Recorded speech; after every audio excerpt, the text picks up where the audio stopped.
welcome back to The Empowered Resilient Woman, a podcast that supports all women on the journey to becoming their most resilient self in life and in business. I'm your host, Kimberly Smith. How are you doing today? It is Wednesday. It is hump day. Happy whatever day you are listening to this. But I gotta say, Wednesday always feels like a really good release, or just like, I've made it over the hurdle, the bulk of the week, and I can finally breathe. I also tend to schedule my week to be busier Monday, Tuesday, and Wednesday, and then have an easier Thursday and Friday. So I am feeling good. I have made it through the hardest part of this week. I hope you have as well and can see the light. I'm super excited about today's episode. Thanks for being here. In fact, I had something else scheduled for this time. And you know, when something gets canceled or doesn't happen and you're just like, you feel like you've won the time lottery? It's great. You're like, actually, now I can do this. So yes, just one of those kind of kismet things that just worked out. But today we are going to talk about a very highly requested topic, imposter syndrome. This is probably one of the top requested things that people ask about or struggle with when it comes to my one-on-one clients, even when it comes to my personal friends and people in my network, my entrepreneur crew. We all experience it. And this topic is highly correlated to episode 10, all about perfectionist problems. So you don't need to listen to that one first, but if you haven't listened to that one, might be helpful to listen to that as well. So today we're going to discuss the what, when, and how of imposter syndrome. So what is it? When does it typically come up? What situations tend to trigger it? And then how to deal with it when it arises so that you can really break that habit of doubting yourself and all the damage that it does. So a little disclaimer here, I am not a doctor, a therapist, or a counselor, or any other type of licensed healthcare or mental health professional. None of the content in this podcast is intended to diagnose or treat any physical, mental, emotional, or spiritual condition or disorder. Always consult your personal licensed doctor or mental health care professional before making any changes to your diet or daily regimen. So what is imposter syndrome? Okay. Imposter syndrome, you can think of it as this type of intellectual self-doubt. It's an anxious behavior. It's an anxious thought process that's 100% rooted in fear. And more specifically, the fear of not being good enough. It's also known as imposter phenomenon or impostorism. And it's a psychological pattern where you doubt your own abilities, your own talents, your own accomplishments. And you have this underlying and persistent fear of being exposed or called out as like this fraud, right? Despite, okay, I mind you, there being plenty of evidence of your competence, lots of achievements you might have, and you can still doubt yourself, right? So that's why that's this phenomenon, because it's so strange that highly competent people would actually feel this way, but we do. And people experiencing imposter syndrome, we often believe that our success is not ours, right? It's some result of luck or chance or the collaborative efforts of other people on their team rather than their own skills or their own leadership or actions. It's really important to note that imposter syndrome is not an officially recognized mental health disorder, but it's this common and widespread experience. Many people, regardless of their level of success, struggle with this, right? At various points in their career. I mean, I bet if you talk to any celebrity, any politician, politicians should doubt themselves, but you know what I mean, right? Any of these people that we kind of put up on a pedestal, I'm sure they would say how scared, how fearful, right? You hear these stories all the time from people in these roles. And, you know, it's usually people who are high achieving individuals, students, professionals, Anybody in any type of competitive field is going to feel this way at some point in time. They're going to have this experience. I personally don't know one woman that has not felt this way at some point in her life, right? We think we are the only ones who are experiencing these feelings about ourselves because, fear and anxiety, they're very isolating. They love to tell us that, we're even worse off or we should feel even shittier because nobody else feels this way, which is a total lie. So, we don't share these things openly with many people. You don't sit down at a board meeting at work and talk about, how nervous you are before you give a presentation. So it does feel isolating. It can make us feel embarrassed. It can make us feel alone in our experience in life. But, I got to say, there's nobody that doesn't encounter this. We've all had feelings of self-doubt. We've all doubted our worth. We all have fear of rejection or fear of failure. We all share this. So it's this common thread that actually connects all of us. We think that it's disconnecting us, but the only thing that's disconnecting about it is that we don't talk about it. So, personally, I have struggled with imposter syndrome for sure throughout my life and career. And I think back to times in my life when I felt insecure and 100%, I feared that people would see through the image that I was trying to portray and see the real me, the raw me, the authentic me, the exposed me who maybe wasn't so confident. I think my biggest fear in it was that they would be disappointed. And I didn't want to face those feelings.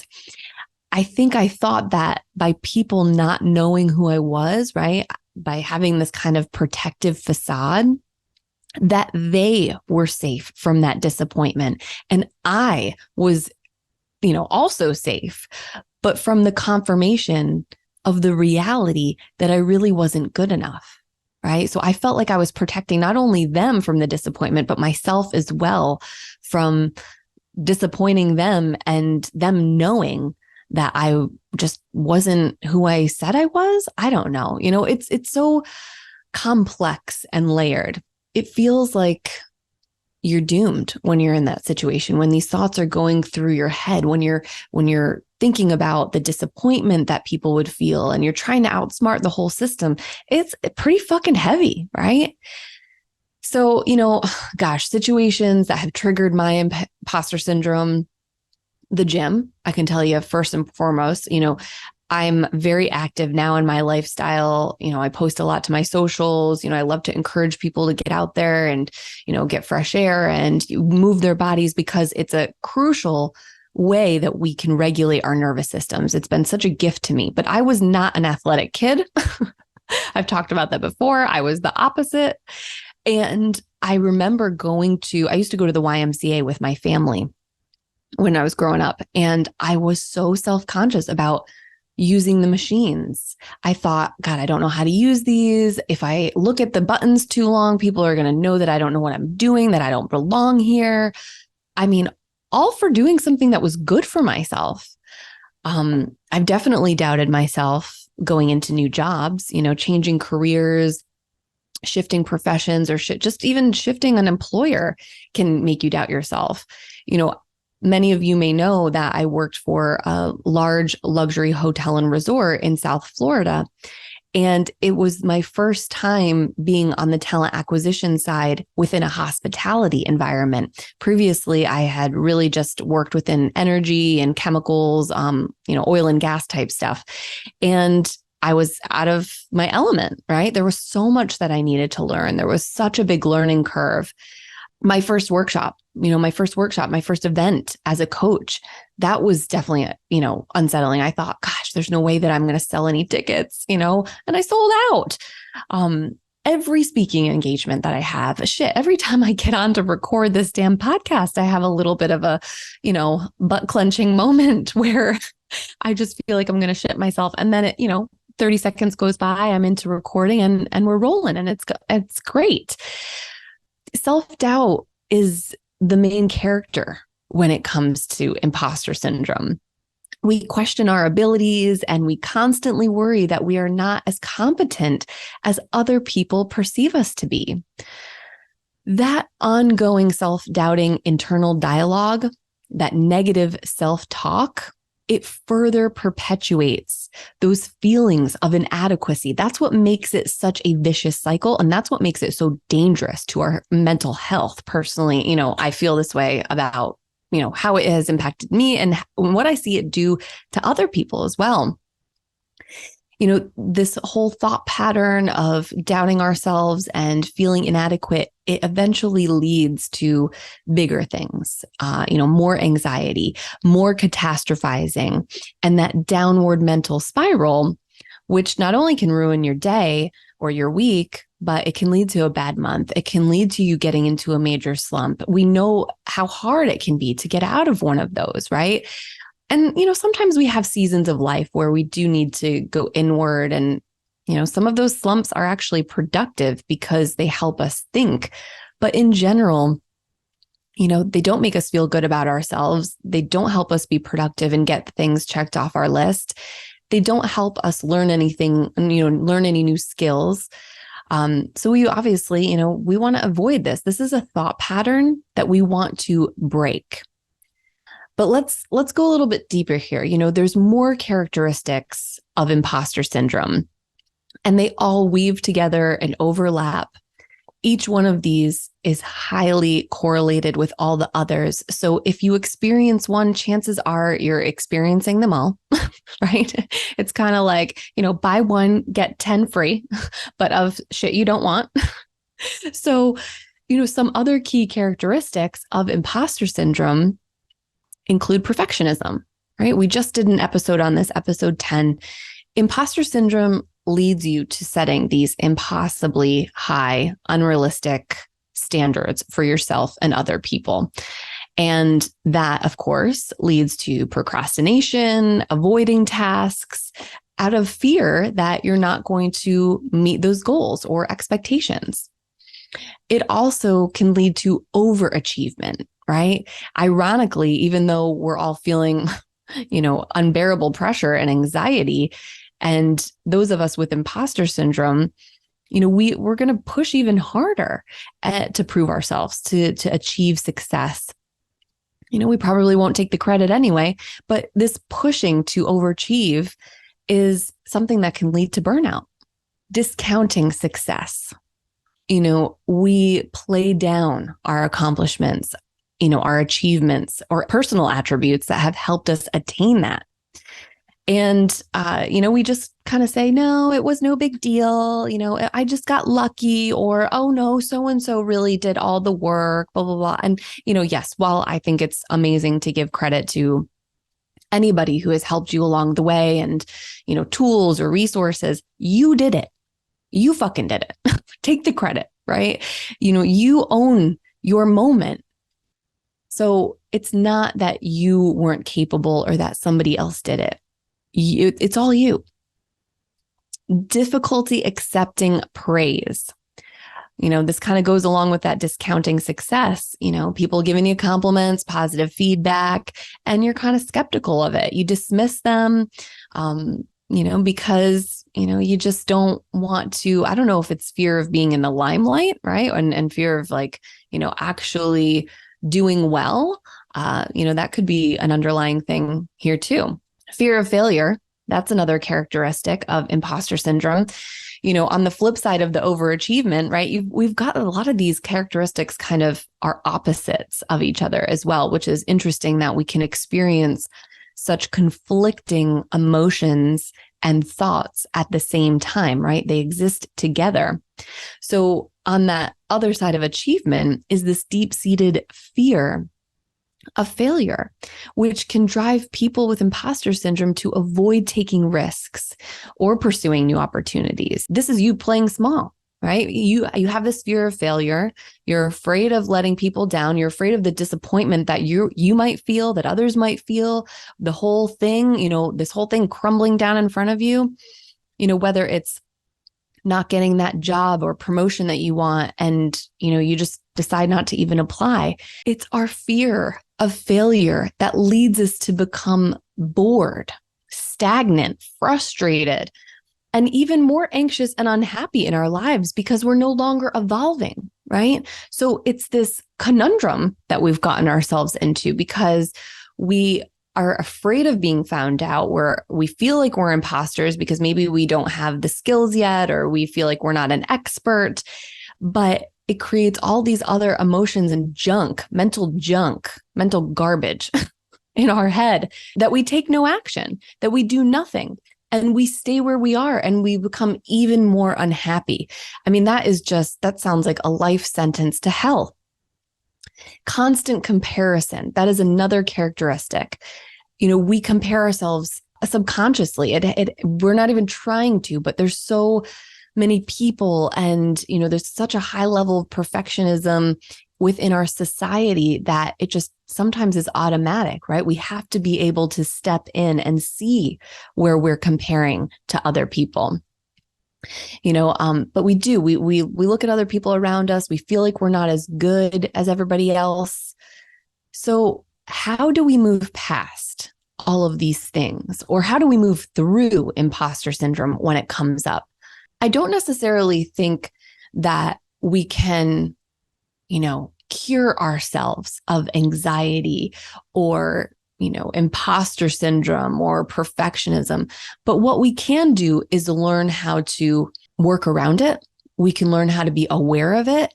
And we can definitely learn to make different choices in support of what we want versus having all of these things kind of happen under the radar, right? Eventually, we're going to break that habit. Eventually, we're going to get out of the woods, but it probably is going to come up again at some point in our life, right?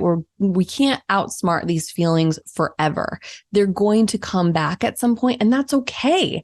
And when they do, we're going to have the tools to respond in a better and more productive way and move past them quicker. So, what can you do to break this habit of self-doubt and all the damage that it does to your soul? Number one, you have to prioritize your mental health. Therapy, counseling, coaching can all be super helpful for anyone who is experiencing imposter syndrome, wants to address it, and the impact that it's having on their well-being and success. I've gone to therapy for years. I love it. I think everybody should have a trusted therapist that they can go to, not only during times of crisis, but for personal reflection, to maybe help make sense of things. You don't have to be, in this deep despair or slump to seek mental health support. That is for sure, just something we need to throw out the window. Some of our biggest challenges as well stem from our childhood experiences. And I think once we get to be an adult, many of us hit this point in our life where we're like, gosh, I just am not really sure who I am. And I need to do a little soul searching and maybe understand what happened in the past. Therapy is great for that, right? You can gain a tremendous amount of clarity and confidence and courage through any type of personal reflection or any type of mental health modality, right? Be it therapy or counseling or coaching. Another tool to move past imposter syndrome is to retrain your brain, right? I talk about this in my courses.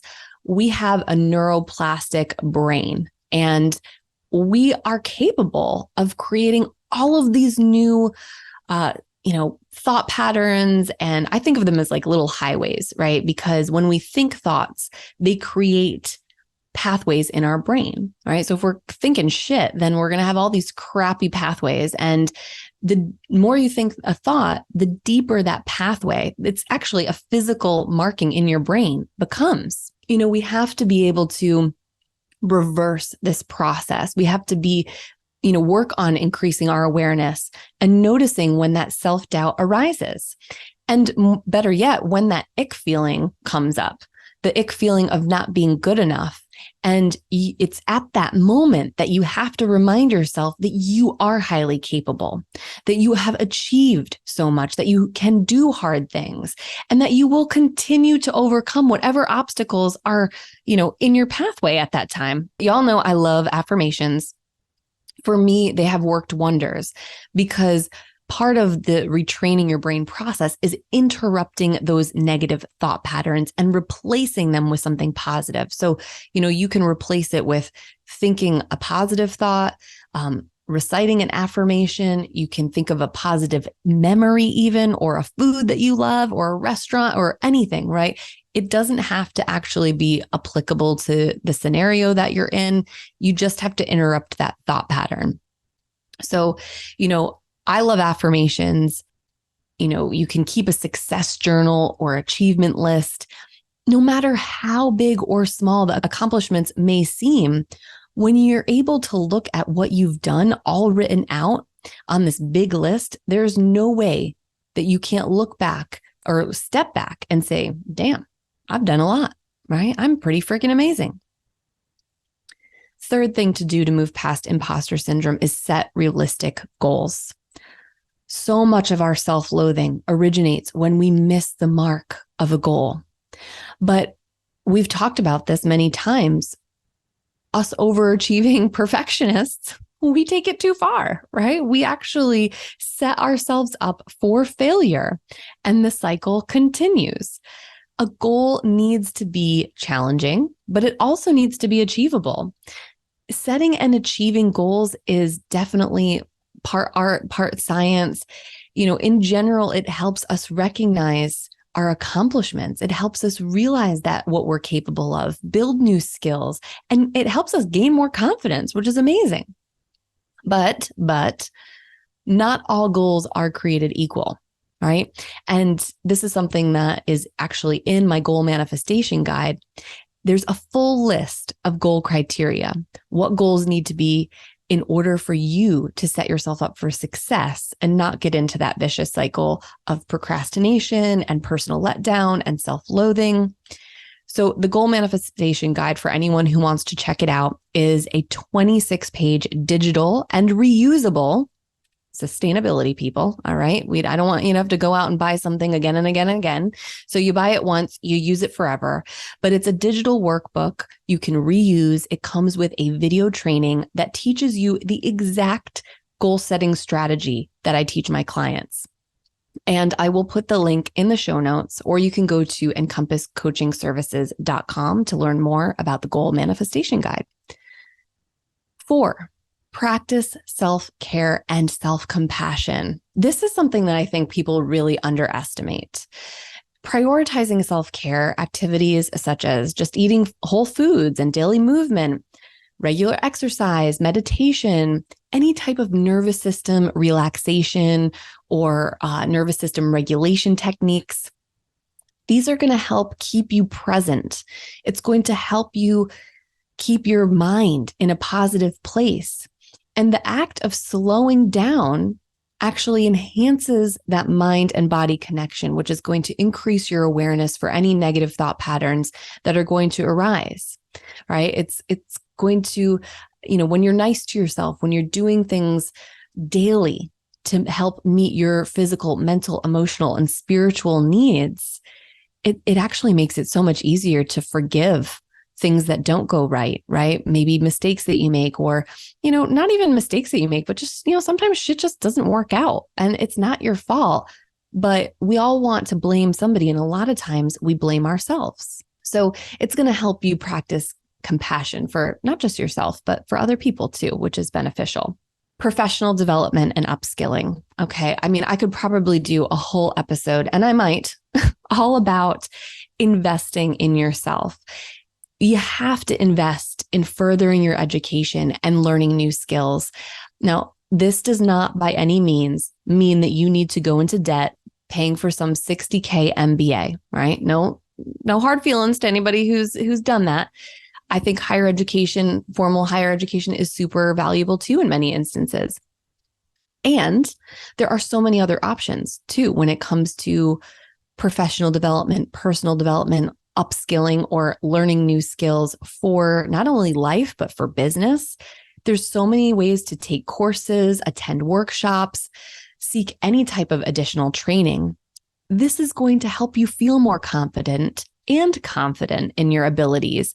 And no matter what field of work you're in, this is actually, I think this is the number one thing holding most people back from taking their career to the next level. Career is by far, one of the biggest areas where people are most unhappy, right?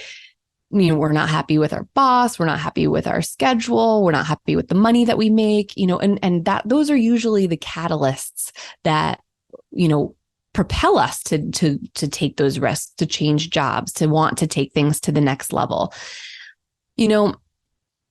Your manager, I guess maybe when I was younger, I thought, oh gosh, I'm going to get in with a company and I'm going to get a great mentor, and I'm just going to, they're going to take me under their wing and it's going to be amazing.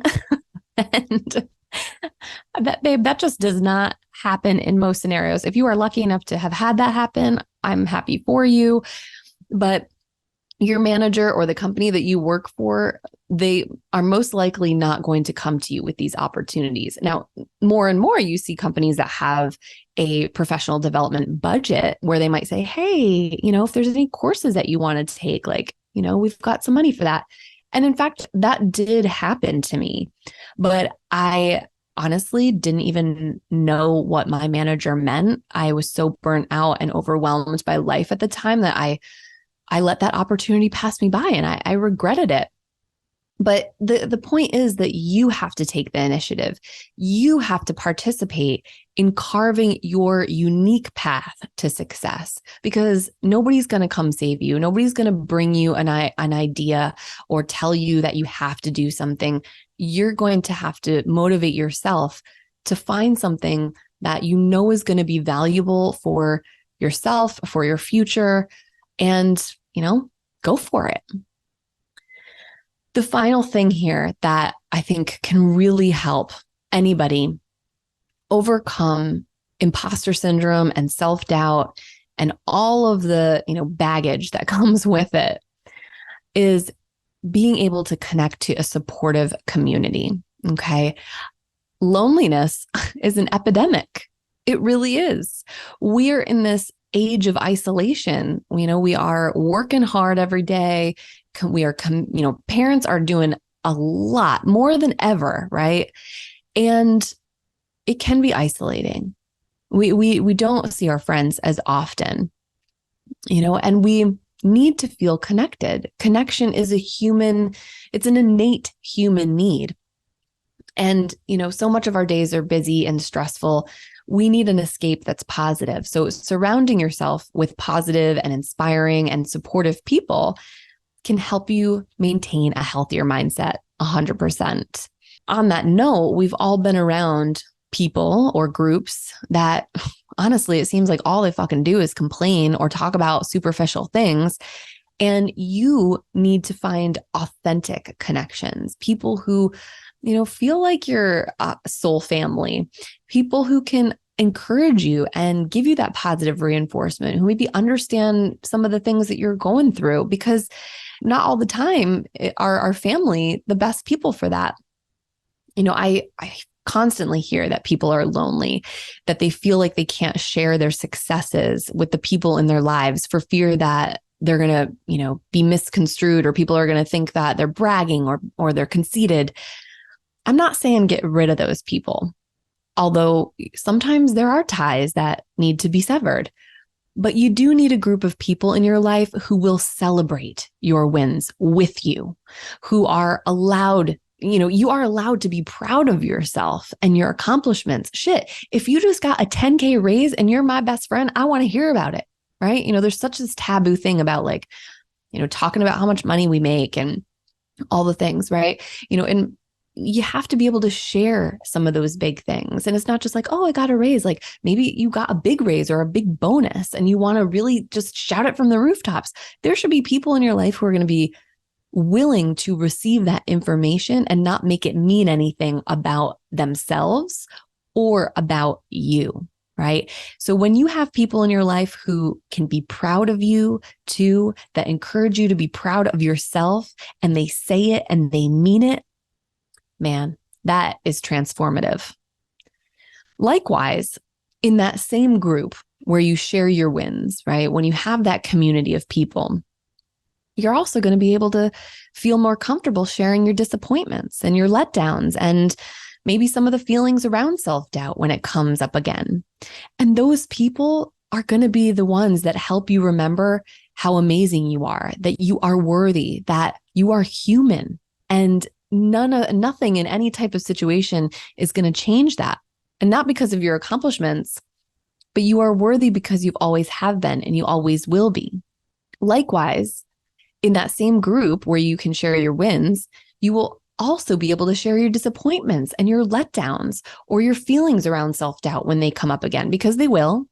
And those people will help you remember who you are and that you are worthy, not just because of your accomplishments, but you're worthy because you always have been and you always will be. And, that's the way God made you.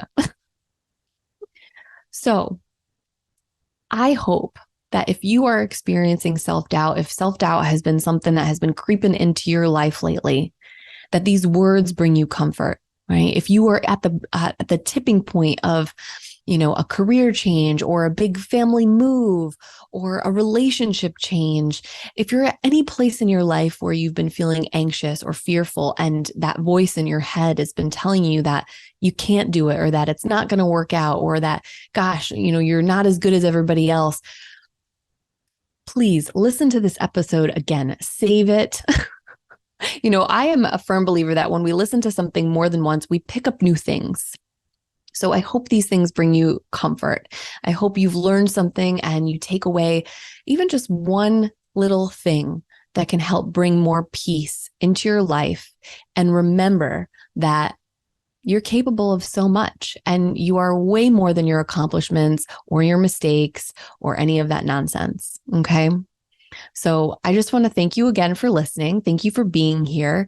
If you enjoyed this episode, take a screenshot, share it with your friends, post it on social media, tag me at kimberly.brook.smith so I can repost it and say thank you.